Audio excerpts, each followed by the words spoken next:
I'd like to call to order the meeting of the Finance and Personnel Committee, Tuesday, June 17th, 2025. Roll call. Kelly Service, Here. Tracy Flukie, Here. Tom Self. Here. And Tim Jaden and Chris Zerbal are excused. Please stand for the Pledge of Allegiance. I pledge allegiance to the flag of the United States of America and to the republic for which it stands, one nation, under God, indivisible, with liberty and justice for all. Okay, I need a motion on the agenda. Motion to approve. Second. Motion and a second on the agenda. All those in favor? Aye. Aye. Aye. Sorry. Opposed? Motion carries. Need a motion on the minutes. So moved. Second. Have a motion and a second on the minutes from the May 20th, 25 meeting. All those in favor? Aye. Aye. Aye. Opposed? That motion carries. Okay, items 6, items for discussion and possible action. 6A, consider, discuss, act on the Village of Ashwaubenon ordinance number 01-1-25, amending the fire inspection and billing procedures. Great, thank you, Kelly. So items 6A and 6B are relatively related to one another. One is, 6A is an ordinance amending how we conduct fire inspection billing. Presently, and as indicated in the draft ordinance, we provide annual fire inspections to commercial and industrial properties in the Village of Ashwaubenon. We are required under state statutes to perform these inspections. This also includes non-for-profit entities like churches and other non-for-profit or tax-exempt entities. These particular businesses are currently being charged an inspection fee, and it's being billed to the property owner, or excuse me, to the business operator versus the property owner. Part of the challenge, and this has been something that staff has been reviewing internally for a number of months, part of the challenge with that is maintaining a solid database of property owners, or excuse me, business operators versus property owners. Business operators tend to open, close, change operations much more frequently than a property owner would. And the village currently does not require a business license. Some communities do require business operators to be licensed in their community, thus and thereby creating kind of that data set that we would then use to establish kind of those other permits and fees and things of that nature. However, property ownership is highly regulated and managed through taxation purposes, parcel ownership, things of that nature. And so this proposed ordinance changes it so that we are now charging that fee to the property owner, who really ultimately is responsible in ensuring that that building is being maintained in a fashion that meets fire code requirements. Wouldn't necessarily be the operator of the business, although there are components to their operation that may, impact fire code. The building owner is really ultimately the one responsible in ensuring its lessee or its tenants are following appropriate code.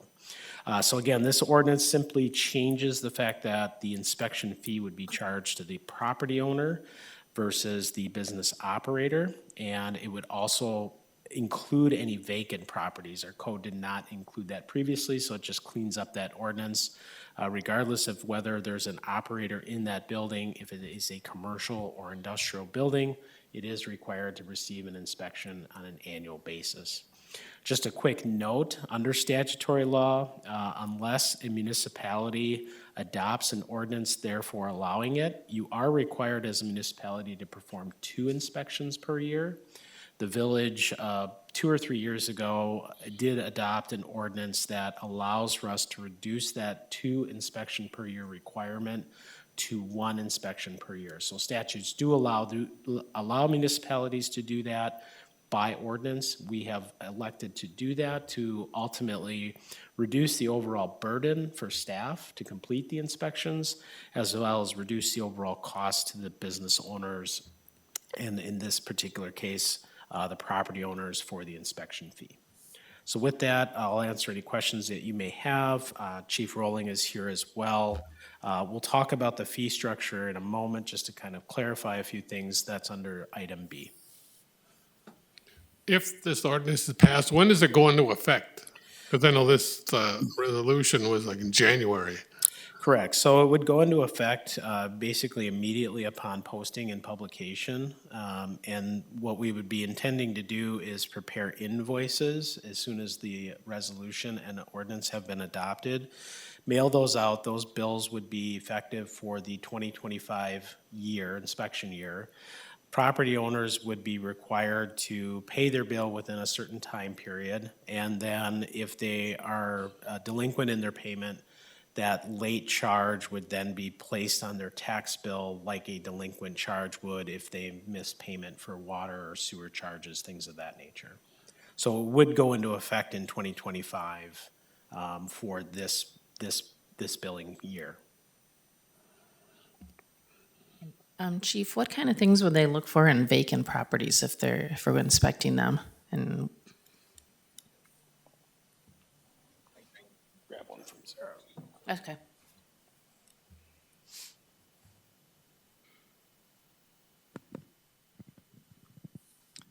So the question, Tracy, if I correct, you just want to know like a vacant building, what are they looking for?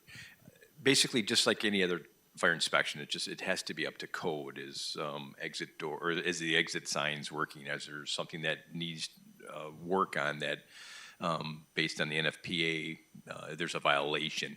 And if so, that's directed right to that owner, just like it would be on any other type of fire inspection. So nothing would change on a vacant building based on what this new ordinance is reading. Any other questions or discussion? Do we I have make a motion to recommend the approval of ordinance number 01-1-25, amending the fire inspection bill procedures. I'll second. We have a motion and a second. All those in favor? Aye. Opposed? Motion carried. Okay, item 6B, consider, discuss, act on resolution number R1-1-25, amending the fire inspection fee schedule. All right, thank you, Kelly. So the fee schedule that's included with the resolution is virtually the same inspection schedule for fees and charges related to square footage as it currently stands today. The change, however, and where it will actually be a little bit more agreeable to property owners, is that under commercial and industrial properties, we were charging the fee schedule based on the unit. So under commercial, it would be a per unit charge versus a building charge. As an example, let's say you have a retail strip center that is under 5,000 square feet in total, but that 5,000 square foot building had 3 tenants in it. Each of the 3 tenants would be charged the $30 for their inspection. In this particular case, the property owner would only be charged $30. So it is actually a reduction in the overall fee when you think about the number of charges that would have otherwise, under its current provision, be afforded to that building or property owner. To be perfectly frank and honest with you, this is a program area that we have struggled with administratively for a number of years, and that is one of the main reasons why we are proposing this change. Again, to be able to manage the database of business operators, and then with the variety of other factors, such as take into example that three unit retail center. Oftentimes what we're finding is that these business operators will be changing their footprint within the retail center, increasing or decreasing square footage, or changing common areas, things of that nature. And so the way it was set up before, we were really ineffective in our billing process and our collection process. And so oftentimes we were not recovering the inspection fees that would be appropriate for that building, and running into significant budget shortages within that very specific line item within our budget. By cleaning this up and making it very specific to the improvement, we can utilize and cross-check our database of buildings, not only through our fire inspection program, but also through our tax assessment program as well. So we can ensure through our assessment program, our GIS, and our fire inspection program, all of the information is consistent and accurate, and thereby, again, sending out one singular invoice to the property owner versus up to, let's say, 3 tenants within that single property site. In addition to that, by setting it up in this fashion and assigning it to the property owner, we are able to then recover a delinquent fee if they choose not to pay it through a delinquent charge on next year's tax bill. So we should, in theory, be always made whole annually through that delinquent charge if necessary on the tax bill. And we're hopeful that we'll be able to recover the necessary fees to support the overall fire inspection program. I will just kind of provide just a brief synopsis on the fee schedule. Not every municipality charges a fire inspection fee. That is something that has been done here in Ashwaubenon for a number of years. I believe my understanding of the history is because we have a predominant industrial commercial sector in the village, we do have a considerable amount of inspections that are required, more so than your typical kind of suburban community. And so there's a pretty substantial burden on the village to perform those inspections. And so that fee helps offset the expenditures that would be related to conducting that work.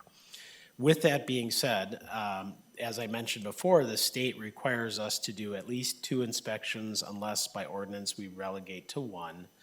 We do receive funding from the state that covers a portion of this program as well. It's often referred to as that 2% dues. So when you look in the revenue side of our budget, you'll see under intergovernmental revenues, 2% dues or fire inspection dues.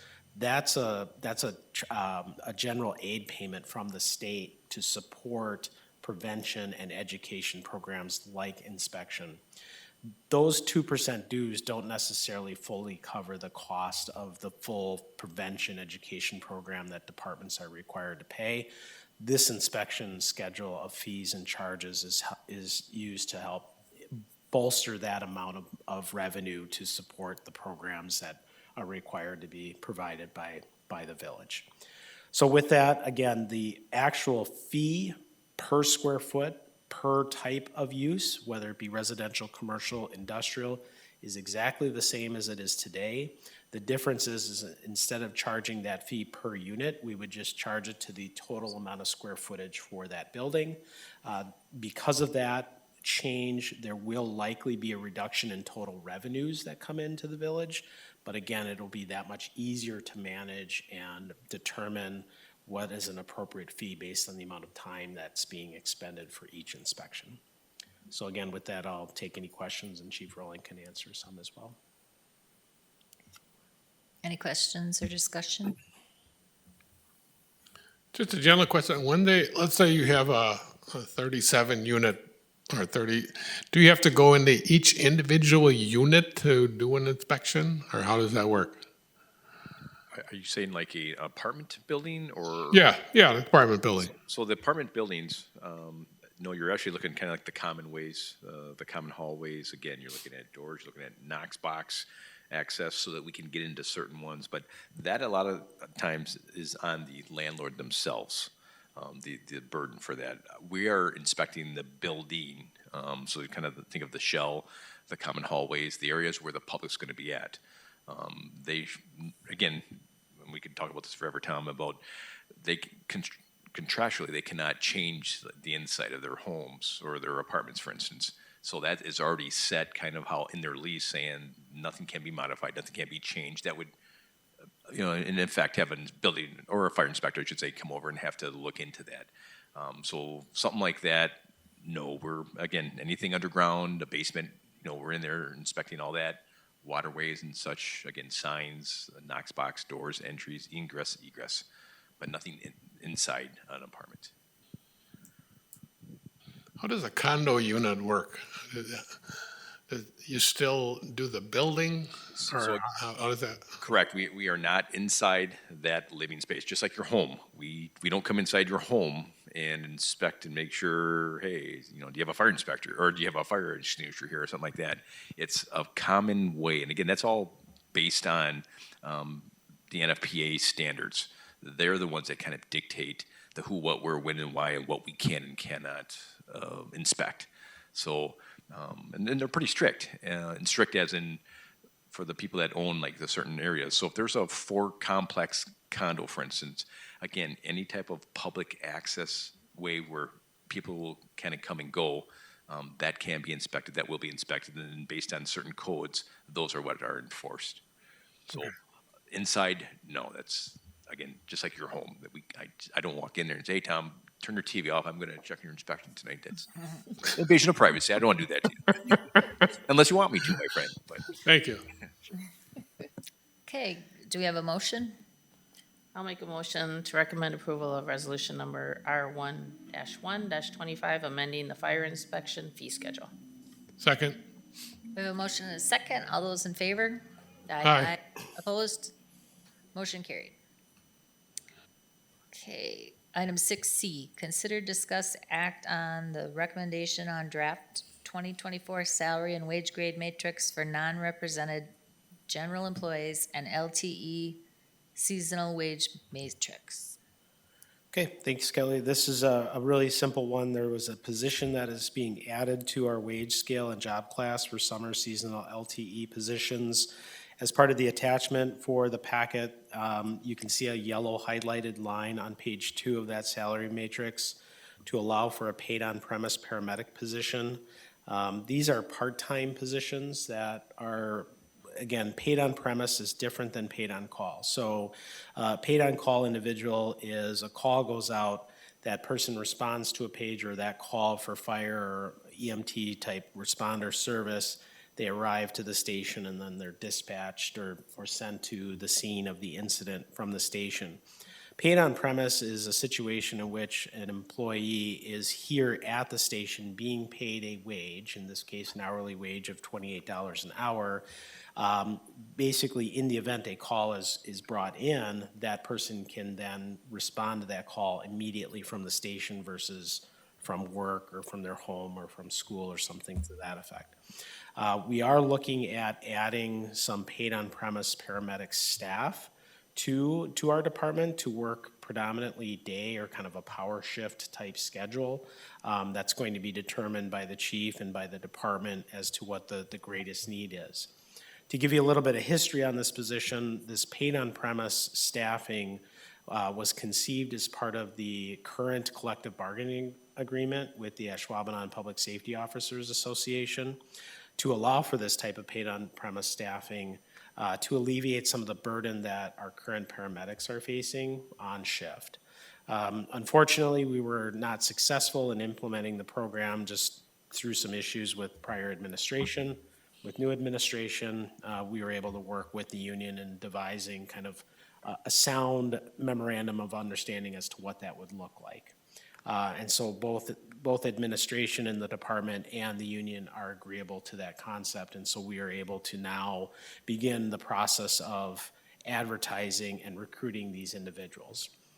Who would ultimately look to fill this type of role is it's likely going to be a fire medic from another agency, let's say De Pere or Green Bay or Howard for that matter.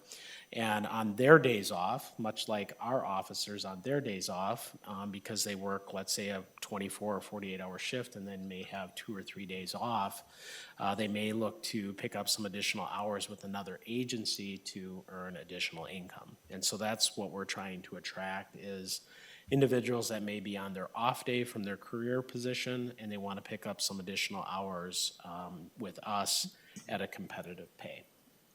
And Chief will certainly correct me if I'm wrong. What we're looking to do is limit the amount of hours for any one specific individual to approximately 20 hours a week. So they would not be able to work more than that. And then they would be limited to the number of hours they could work in any given day.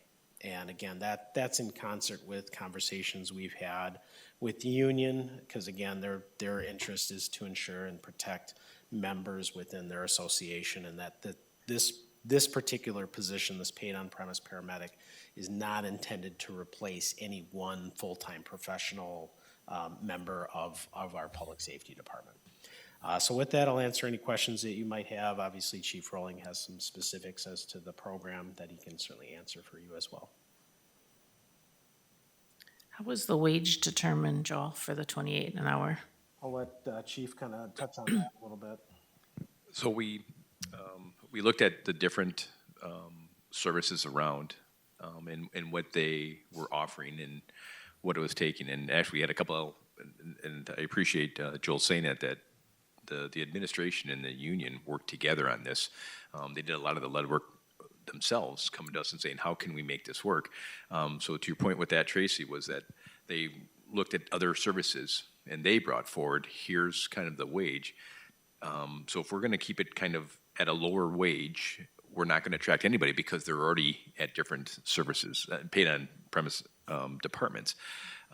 They said this is a wage that when we've talked to people from Green Bay to Pierre and Howard, this is what they'd say, yeah, that's something I would actually come and work for, because other than that, I don't need to work for you. I can work for my own department at this wage. So we had to get something attractive to make them think of coming here, and we agreed this was a great number. And again, from the feedback we're getting from these other people that would be interested in working for us like this, that's the number how we came up with that.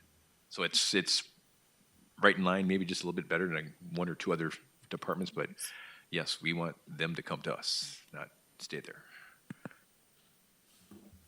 How often does something like this happen? That you got to call people in. How often does that happen? I mean, once a week, once a month, or It's daily, unfortunately.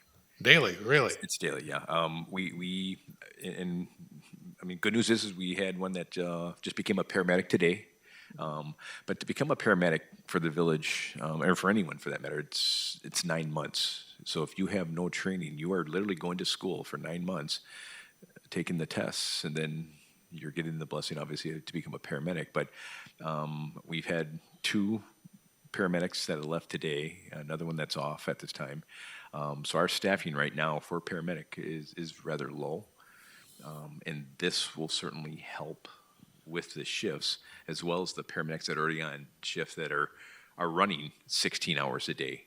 And then we're asking them to run 8 hours as an officer. And right now we have 3 officers in training. So if they're an FTO, a field training officer, as well as a paramedic, yeah, they're burning the candle at both ends. So this also helps give them a break. It keeps from having to maybe call in another paramedic or EMT or staffing for that matter, Tom. And, again, it helps the guys know that, we are working at this. We are getting people hired. We're getting them trained, but it takes time, unfortunately. And we're certainly asking people to become paramedics, but they just can't become a paramedic over the weekend. It's, again, 9 months training for that.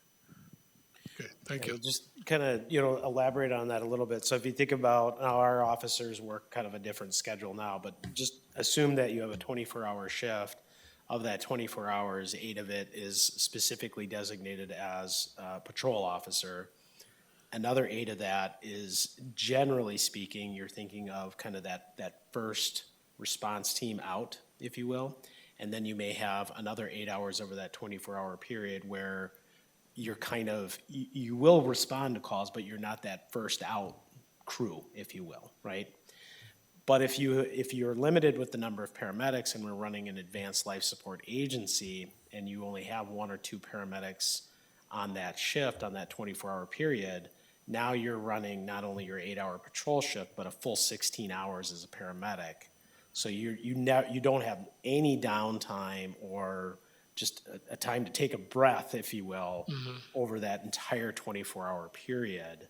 And then you're also oftentimes, especially what happens, you might even miss your 8-hour patrol shift because you have no paramedics, and then you're running paramedic for 24 hours a day. So our officers, when they sign up to work here, it's attractive to many of them that they do 3 roles. So when they're only working a 24-hour shift as a paramedic, that loses some of that luster of, well, if I was going to be just a paramedic, I wouldn't necessarily work here per se, right? So by having that paid on premise availability and having them staff, it can break up those situations where somebody is not working either a 16 or 24-hour full shift of paramedic work. That's really ultimately what this does. And then thereby also reducing the overtime. So if we are short a paramedic, they go out on a call. Now we have to call in a paramedic so that we can have somebody on standby in the station. By having that paid on premise person, we thereby reduce some of that potential overtime expense by doing that. But the biggest issue is the burnout. It's the overworking of the paramedics, where they're only running as paramedics and not doing their full scope of work, nor having kind of that little bit of respite over that 24-hour period. Joel, I think even to add onto that, it's, when I left even 5 years ago, if we got 3-4 calls, paramedic calls or just rescue calls a day, that was a busy day. We were thinking, wow, it's trying to do everything else. Maybe a fire call sprinkled in here. It's not uncommon now in the village to have 4 medic calls before noon, and probably another 5 or 6 from noon to 8 or 9, and then sprinkle in 1 or 2, 3 in the middle of the night. And I have sheets I'd be happy to show anybody to show call volume. I mean, 15, 16 EMS calls in a 24-hour period. That's a burden, and we just want to make sure that our community is well taken care of as well. And certainly, this is one of the ways we think is going to certainly help. Any further discussion?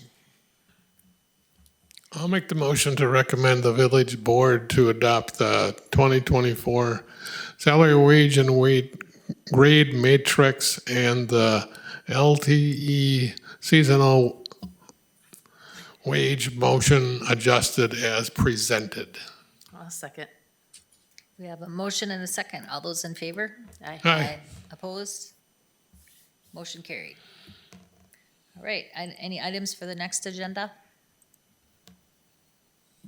Then I just need a motion to adjourn. So moved. Second. All those in favor? Aye.